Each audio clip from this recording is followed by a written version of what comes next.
বর্তমান বাংলাদেশে যে সরকার যারা দেশ পরিচালনা করছে তার প্রচণ্ড ভারত বিরোধী।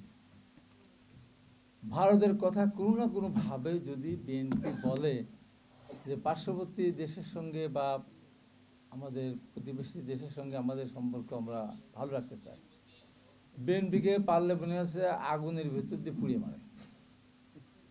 তো আজকে তো 5.5 মাস হয়ে গেল, ভারতের চ্যানেল চলে কেন? হ্যাঁ, ভারতের চ্যানেল কেন চলে? বন্ধ করে দেন।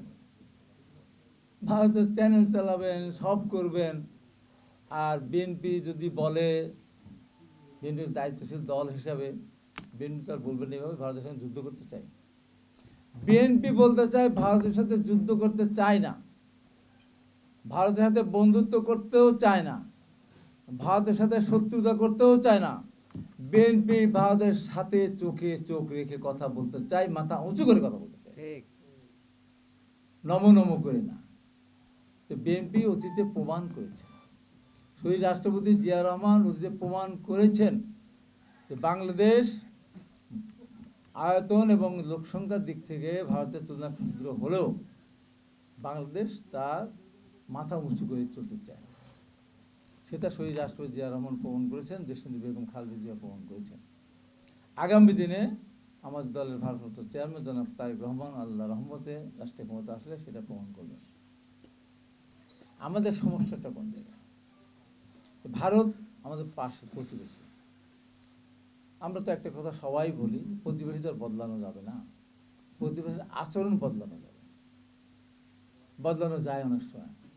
অনেক সময় গ্রামে আমরা দেখি অনেক বড় ধনী মানুষ, কিন্তু গ্রামের মানুষ তাকে পছন্দ করে না, কারণ সে ওই মানুষগুলোর কোনো কাজে লাগে না।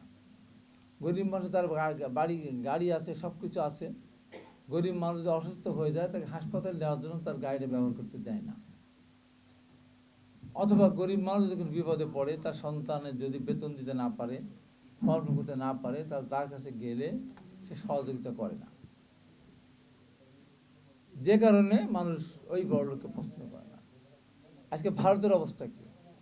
ভারত আমাদের নিকটতম প্রতিবেশী, সবচেয়ে বড় প্রতিবেশী। আশপাশে যে কটা দেশ আছে আপনি বলেন, নেপাল, ভুটান, মালদ্বীপ, কেউ তো তার পক্ষে না। পাকিস্তান তো তার চোখে চোখ রেখেই কথা বলে। পাকিস্তানের বর্ডারে একটা মারলে পাকিস্তান দুইটা মারে। পাকিস্তান আয়তনে অনেক বড়, আমাদের বাংলাদেশের চেয়ে অনেক বড়, ভারতের তুলনায় বড় না। যে জনসংখ্যা আগে বাংলাদেশের চেয়ে কম ছিল, এখন বাংলাদেশের চেয়ে বেশি, বাট ভারতের তুলনায় অনেক কম, 120 কোটি কম ভারতের তুলনায় জনসংখ্যা। তো পাকিস্তানকে নমনম করে। পৃথিবীর যে দেশগুলির পাশে ভারত বা ভারতের পাশে যে দেশগুলি নেই, সেই দেশগুলিকে চলে না, তারা কি খাবার খায় না, তারা কি সম্মানের সাথে বসবাস করে না? করে তো। আমরা কেন ভাবি? আমরা ভাবতাম, আমাদের ভাবনার ভিতরে এমন ভাব এসে গিয়েছিল যে ক্ষমতায় যেতে হলে ভারতের সবুজ সংকেত ছাড়া কোনোভাবেই সম্ভব না। আর ক্ষমতা থেকে সরাতে হলে ভারত যতক্ষণ না চাবে ততক্ষণ ক্ষমতা থেকে সরানো সম্ভব না। এটা তো ছিল আমাদের চিন্তা চেতনার মধ্যে। কারণ হলো কি, আমার বাসা হলো শ্যামলী, আমি হাঁটতে হাঁটতেও এখানে আসি, সব গাড়িতে যাই, বাসে যাই, রিক্সায় যাই, বিভিন্নভাবে যাই। আর ওই আসার সময় টাকা দেখতে দেখতে আসি যে এই যে আমাদের মানুষ বলে যে প্রধানমন্ত্রীকে যারা পাহারা দেয় তাদের চেহারা নাকি বাংলাদেশের মানুষের মতো না। তো কেউ কিছু খেয়াল করে দেখি, হ্যাঁ কিছু চাকমা টাকমা এইদিকে আছে, বান্দরবন, খাগড়াছড়ি এদিকে আছে, তারপরেও মনে হয় যে মানে ভারতেরও কিছু আছে। আমরা জানতাম যে ভারতের সেনাবাহিনী বা দক্ষ কিছু মানুষকেও বাংলাদেশের পোশাক পরিয়ে প্রধানমন্ত্রীর নিরাপত্তার জন্য রাখা হয়েছে। তো যেদিন প্রধানমন্ত্রী পালিয়ে গেলেন, তো সেদিন ওনারা কোথায় গেছিলেন? কোথায় গেলেন? ঠেকাতে পেরেছেন? ইচ্ছা করলে ভারত তো 5 মিনিটের মধ্যে, 2 মিনিটের মধ্যে বাংলাদেশের যে জায়গায় সবচেয়ে বেশি জনসংখ্যা ছিল, জনসমাবেশ ছিল, সেখানে তো অনেক কিছু দুর্ঘটনা ঘটাতে পারতেন। সাহস কি করেছে?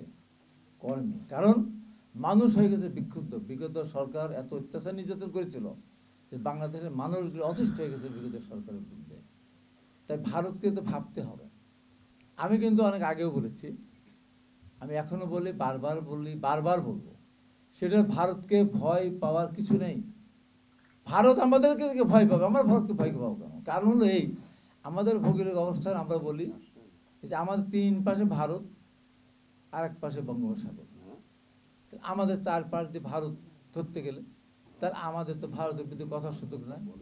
আমরা যাবো আর এক দিক থেকে ভালো পজিশনে আছে, ভারতের পূর্বাঞ্চল আছে, তার পূর্বে তো ভারত নেই, তার পূর্বে তো আছে চায়না। তো ভারতের সাথে চায়নার সম্পর্ক তো বধূ সম্পর্ক নিশ্চয়ই না, প্রতিনিয়ত তার টুকটাক লেগেই আছে। আমরা যদি মনে করি যে ভারত আমাদের এইভাবেই শোষণ করতে চায়, নির্যাতন করতে চায়, গণতন্ত্রকে হত্যা করে, গণতন্ত্রকে কেড়ে নিয়ে আমাদেরকে মানে এক ভারত দাস বানাতে চায়, আমরাও তো চিন্তা করতে পারি। ইসরায়েল কতটুকু দেশ? এতটুকু একটা দেশ, 1 কোটি মানুষ না। সেখানে আজকে সারা মিডল ইস্টে এত মানুষ, আমাদের এত অস্ত্র শস্ত্র হচ্ছে। আপনাদের এখানে কি বলে, ইরান অনেক শক্তিশালী দেশ, তো তারপরেও আমরা পাচ্ছি। এই যে বিগত কিছুদিন, এখন তো ধরেন আপনার যুদ্ধ থেমেছে, প্রায় 50 থেকে 60,000 নিরীহ মানুষকে হত্যা করলো। কিসের বলে, কোন শক্তিতে?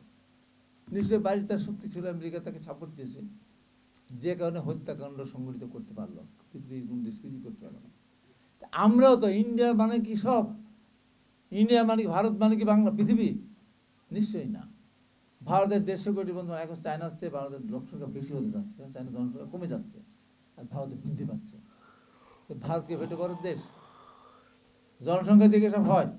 ব্রিটেনে কত লোক বসবাস করে, ফ্রান্সে কত লোক, রাশিয়াতে এক আছে, আমেরিকাতে, চীনের লোক সংখ্যা বেশি, সবচেয়ে বেশি। এখন তারা তো পরাশক্তি, বা তারা বলে ভেটে পড়ার শক্তি। আমি যদি আমার দেশের মানুষকে যদি আমি সেইভাবে তৈরি করতে পারি, ভারতকে আমার হিসাব করার খুব একটা প্রয়োজন হবে না। আমরা তো তা না। আমরা কোথায় যাচ্ছি? আজকে আমি যখন কথা বলছি, তখন আমার চোখের সামনে অনেক কিছু ভেসে উঠছে। আমার ভাই হানিফ বলতেছিলেন যে আমরা অস্ত্র বানাবো, আমরা, আমার বাড়ির কাছে পারমাণবিক বিদ্যুৎ কেন্দ্র হচ্ছে, পারমাণবিক বিদ্যুৎ কেন্দ্র।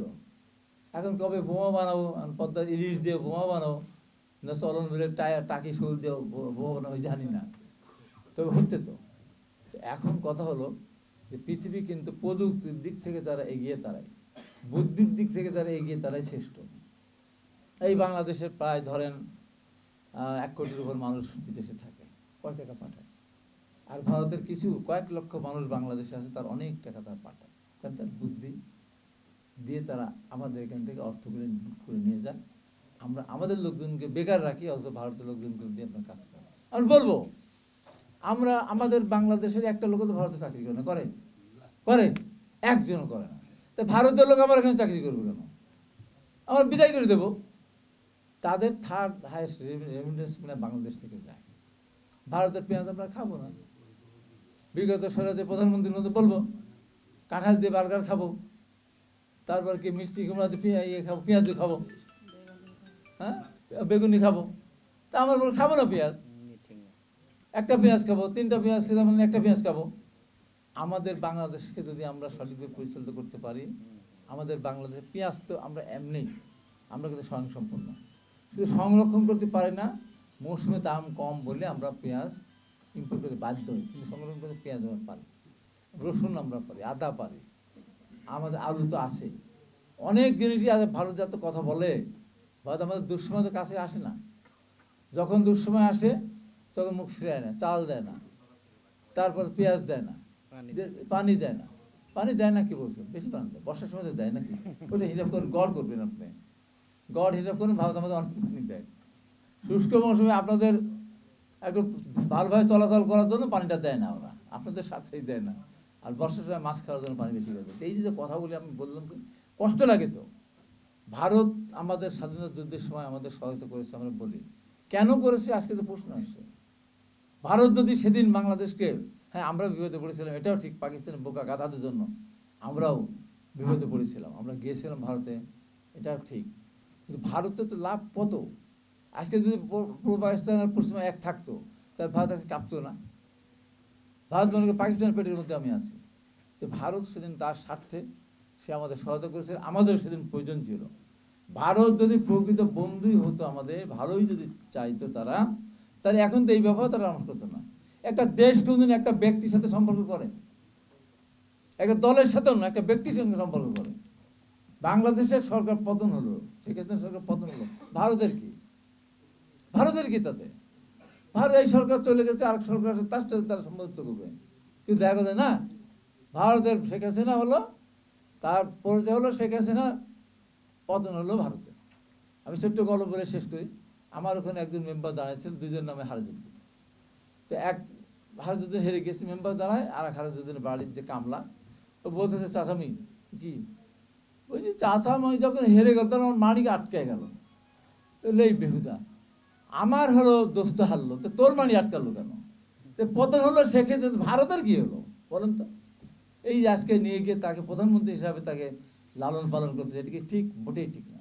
তাই আমি বলি বাংলাদেশের সাথে ভারতের সম্পর্ক ওই যে ছোট ভাই বড় ভাই সম্পর্ক হবে না ইনশাল্লাহ। আগামী দিনে এই দেশের মানুষ মাথা উঁচু করে দাঁড়াবে। তো ভয় হলো একটা, সেটা হলো আমি যাচ্ছি তো কোথায়, কোথায় যাচ্ছে? এই তো পরশুদিন ইসলামী ছাত্র শিবির তাদের একটা প্রকাশনা থেকে বলেছে ৭১ সালে যে সমস্ত মুসলমানরা না বুঝে যুদ্ধ করতে গিয়েছিল, আল্লাহ তাদের ক্ষমা করুক। আপনি বলেন তো কোথায় যাচ্ছি আমরা? আমি বলি এই বক্তব্য যারা দিয়েছেন তারা পাপ করেছেন, পাপ করেছেন। এই বক্তব্য প্রত্যাহার করতে হবে। আমরা স্বাধীনতা দিয়ে আমি কাউকে কটূক্তি করে দেবো না। আমি একজন মুক্তিযোদ্ধা। এই যে আজকে ছেলেরা যা শুরু করেছে, ১৭ বছরে ভোটার হবে, চিলড্রেন কিন্তু ভোটার হয়, সাবালক হলে তো ভোটার হবে, 18 বছর এমপি মন্ত্রী হবে। তা আজকে বলতে চাই আমি, আর এই ষোলগঞ্জ না, তো চাকরির বয়স 35 বছর করতে হবে। তুমি 18 বছরে তুমি এমপি মন্ত্রী হবে, আর চাকরিতে যোগদান করে 35 বছর পর্যন্ত নাকি? হ্যাঁ, এই যে করে লেখাপড়া শেষ করে জাতিকে ধ্বংস দিকে নিয়ে যাচ্ছে। বলতে হবে তো, শক্ত হয়ে বলতে হবে তো। ওই ভয়ে বিএনপিকে চৌকি রাঙাবে। ভোটের কথা বললে বলবে বিএনপি স্বাধীনতা বিরোধী, ভোটের কথা বললে বিএনপি রাষ্ট্রদ্রোহী, ভোটের কথা বললে বিএনপি আওয়ামী লীগের দালাল। আওয়ামী লীগের দালাল বিএনপি। যে আওয়ামী লীগ এত কষ্ট দিয়েছে বেগম খালেদা জিয়াকে, জিয়া রহমানকে যেভাবে পৃথিবীর সামনে ছোট করতেছে, তারেক রহমানকে সাজা দিয়েছে, আসতে দেয়নি, সেই আওয়ামী লীগ হলো আমাদের বন্ধু। হ্যাঁ, কয়দিন জেল খেটেছেন, কয়দিন রিমান্ডে গেছে? এই যে কেবল তো আমি আসলাম, আমার সাজা হয়েছিল, টকশোতে বলেছিলাম, সেই সাজা আজকে আমি খালাস পেয়ে আসলাম। তাহলে আমাদের যে জেল হলো, একদিন থাকলে তো আমরা ক্ষতিপূরণ খেয়ে দিব। জেল খাটেন না, একদিন টিয়ার সেল খেলেন না, আপনার রিমান্ডে গেলেন না, আপনি ইলেকট্রিক শক খেলেন না, দেশের মালিক হয়ে গেছেন। তাই আমি বলে সরকারকে বলবো যে এইগুলি থামান, এগুলি না থামালে মহা বিপদে পড়বে। আপনারা পড়বেন, আমরা পড়বো, আমরা আর বিপদে পড়তে চাই না। এই কথা বলে রিপনকে ধন্যবাদ জানিয়ে আমি আমার বক্তব্য শেষ করছি।